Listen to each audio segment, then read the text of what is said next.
Hello students, welcome back. आज की class में हम चैप्टर 4 करेंगे जिसका नाम है basis of accounting. Basis of accounting इसकी थ्योरी की मैंने एक अलग से वीडियो बनाई थी जो आपके साथ शेयर की हुई है। थोड़ा सा उसका रिकैप दे देता हूं जो कि प्रैक्टिकल पार्ट के लिए जरूरी है। तो सबसे पहले बेसिस ऑफ अकाउंटिंग दो तरीके की होती है। एक होती है कैश बेसिस, दूसरी होती है अक्रूवल बेसिस। कैश बेसिस में क्या आता है कि जो भी कैश से रिलेटेड हमारी ट्रांजैक्शंस होती हैं वो कैश बेसिस ऑफ अकाउंटिंग में आती है। वो कैश हमारा आ रहा है, हमारा कैश जा रहा है, कैश इस साल से रिलेटेड है, कैश पिछले साल से रिलेटेड है, कैश आने वाले साल से रिलेटेड है, कैश आ रहा है या जा रहा है रिवेन्यू नेचर के कारण या कैपिटल नेचर के कारण, इससे कोई फर्क नहीं पड़ता। सिर्फ हमें यह देखना है कि कितना कैश आया, कितना कैश गया, और जो इसका डिफरेंस होगा वो प्रॉफिट या लॉस होगा। अगर कैश इनफ्लो ग्रेटर है कैश आउटफ्लो से तो हमारा प्रॉफिट है, अगर कैश इनफ्लो लेस है कैश आउटफ्लो से तो हमारा लॉस है।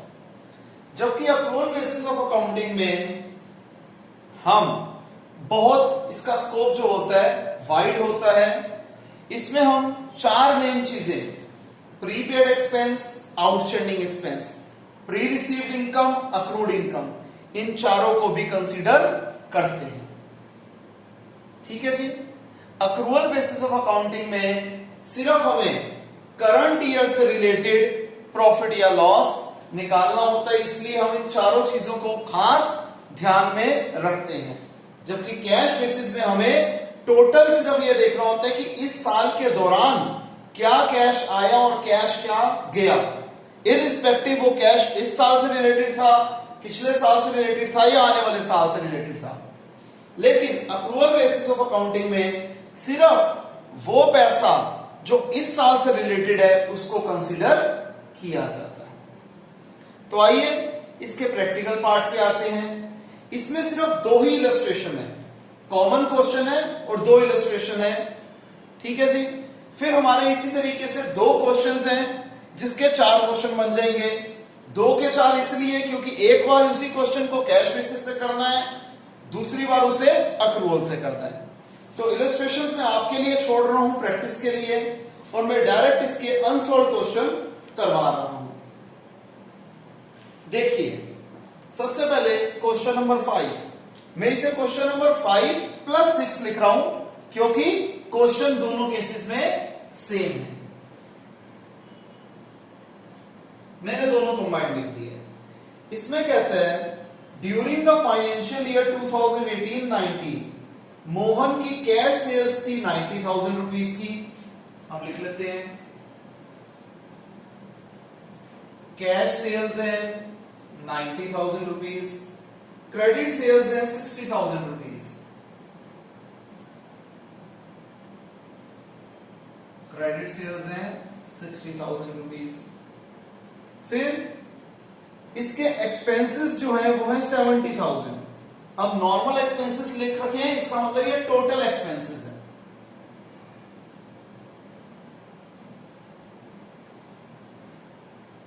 टोटल एक्सपेंसेस कितने हैं? 70,000, जिसमें से 30,000 is still to be paid, यानी कि आउटस्टैंडिंग एक्सपेंसेस हैं 30,000। ठीक है जी। हमें मोहन की इनकम निकालनी है क्वेश्चन नंबर 5 में following the cash basis of accounting, और क्वेश्चन नंबर 6 में following the accrual basis of accounting. आराम से समझिए। पहले हम बात करते हैं सेल्स वाले पार्ट की। Total sales is equal to cash sales plus credit sales. Cash sales है 90,000, क्रेडिट सेल है 60,000। 90,000 प्लस 60,000 1,50,000।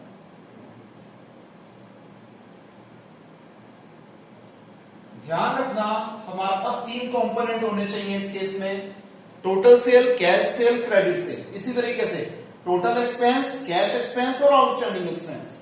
अब यहां पर आ जाते हैं, total expense is equal to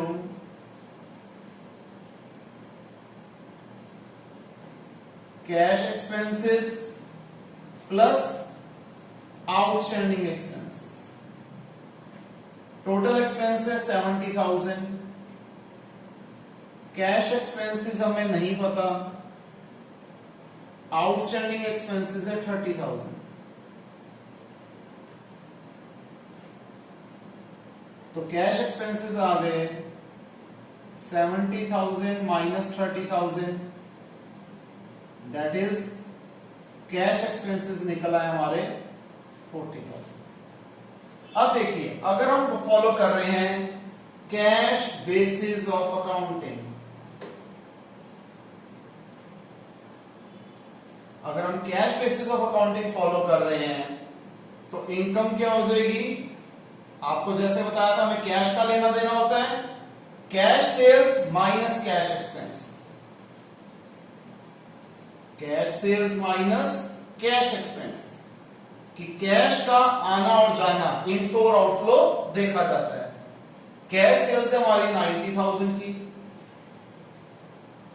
जबकि कैश एक्सपेंस है हमारे 40,000 के। तो इनकम या फिर प्रॉफिट, ठीक है जी, इनकम जिसका दूसरा नाम हमारा प्रॉफिट भी होता है वो है 50,000। और अगर हम फॉलो कर रहे हैं accrual basis of accounting,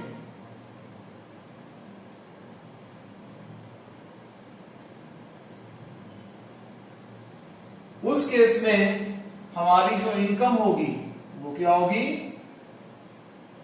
total sales minus total expenses, total sales minus total expenses. Total sales कितनी है हमारी? 1,50,000 हमने निकाली है। टोटल एक्सपेंस कितने हमारे? 70,000 गिवन है, तो ये आ गया 80,000 रुपीज। हमारा प्रॉफिट या फिर इनकम है कितने रुपीज? 80,000। क्लियर है जी?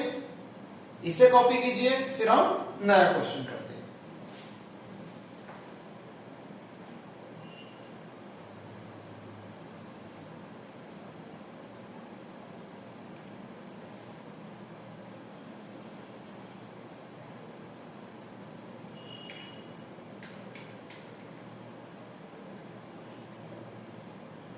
ओके स्टूडेंट्स, आइए नेक्स्ट क्वेश्चन करते हैं।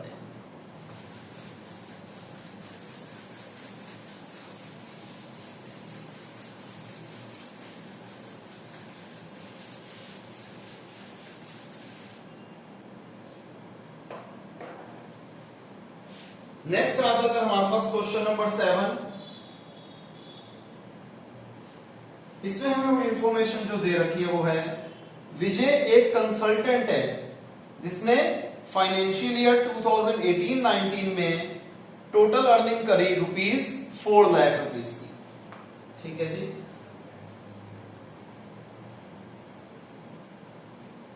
टोटल अर्निंग है इसकी 4 लाख रुपीज, जिसमें से 3,50,000 उसे मिल चुके हैं।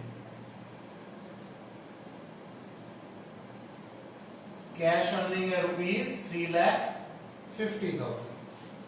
आगे इसके टोटल एक्सपेंस है 1,70,000। इसके जो टोटल एक्सपेंस है वो है 1,70,000, जिसमें से 40,000 आर आउटस्टैंडिंग।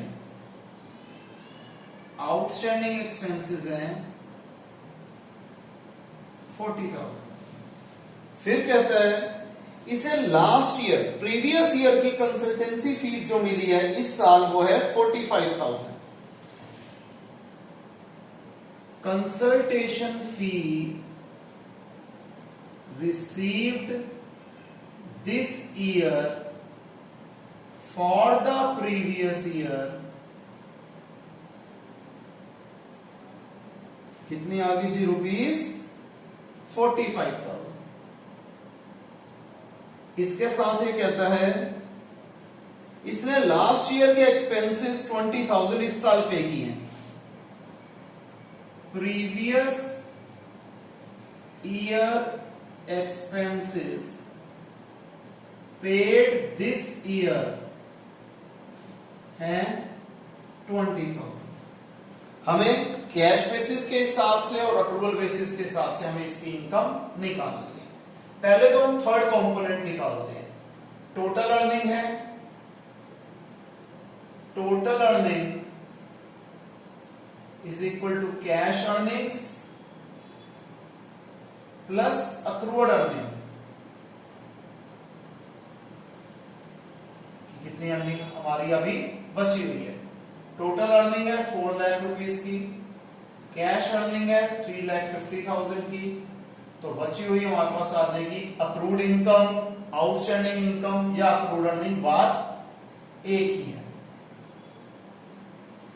तो 4 lakh minus 3,50,000 is equal to accrual earning.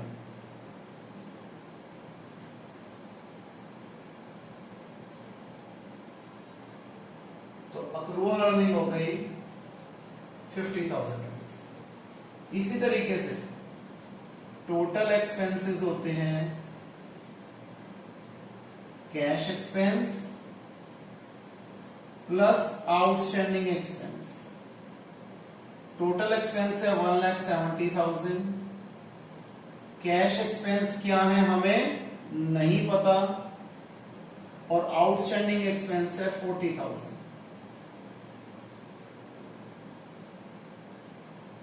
तो कैश एक्सपेंसेस आ गए 1,70,000 minus 40,000, that is 1,30,000। Cash expenses आ गया 1,30,000। अब अगर हम cash basis of accounting follow कर रहे हैं, ध्यान रखना, अगर हम cash basis of accounting follow कर रहे हैं तो उसकी इनकम क्या होगी? Cash earnings minus cash expense. ये तो सिंपल है, इसमें तो कोई दिक्कत ही नहीं है। प्लस कैश का ओवरफ्लो क्या हुआ है? जो लास्ट ईयर की कंसल्टेशन फीस इस साल मिली है, ये भी मिला तो कैश इसी साल है, तो कैश बेसिस में ये इंक्लूड होगा। Plus consultation fees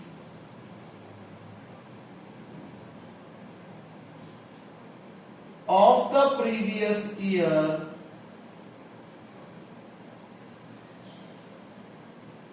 received this year, ये प्लस होगा, और माइनस प्रीवियस ईयर एक्सपेंसेस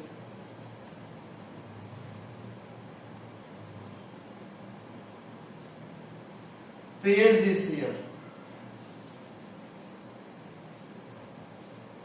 ठीक है जी। कैश का फ्लो तो यही है। कैश का फ्लो क्या है कि इस साल की कैश अर्निंग कितनी है? 3,50,000। इस साल का कैश एक्सपेंस कितना है? 1,30,000। और इस साल का कैश फ्लो क्या है कि लास्ट ईयर की कंसल्टेशन फीस जो हमें इस साल मिल गई वो है 45,000, और लास्ट ईयर के एक्सपेंस जो हमने इस साल पे करे वो है 20,000। ये टोटल कैश का फ्लो है। तो 3,50,000 में से 1,30,000 गया 2,20,000, 2,20,000 में से 20,000 गया 2 लाख, प्लस 45,000, टोटल आ गया 2,45,000। क्लियर है? अब अगर हम फॉलो करते हैं अक्रूवल बेसिस ऑफ अकाउंटिंग, तो हमें क्या देखना है? तो इनकम हो जाएगी टोटल अर्निंग जो हमने इस साल करी है, माइनस टोटल एक्सपेंसेस जो हमने इस साल से रिलेटेड करे, इस साल नहीं करे, इस साल से रिलेटेड जो हमारा खर्चा है। तो टोटल अर्निंग, या तो इसे और अच्छे तरीके से लिख देता हूं, total earning for the current year minus total expenses for the current year. अब total earning for the current year क्या है? 4 लाख, और total expenses for the current year क्या है? 1,70,000। तो इसका डिफरेंस आ गया 2,30,000। क्लियर है? इसे कॉपी कीजिए।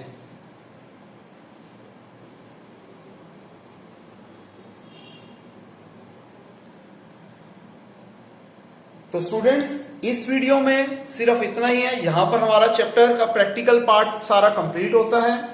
आई होप आपको समझ में आया होगा। अगर किसी भी स्टूडेंट को कोई डाउट है तो हम लाइव क्लास में उस डाउट्स को कवर कर लेंगे। तो आज के लिए इतना ही, मिलते हैं नेक्स्ट क्लास में नए टॉपिक के साथ। तब तक के लिए बाय, टेक केयर।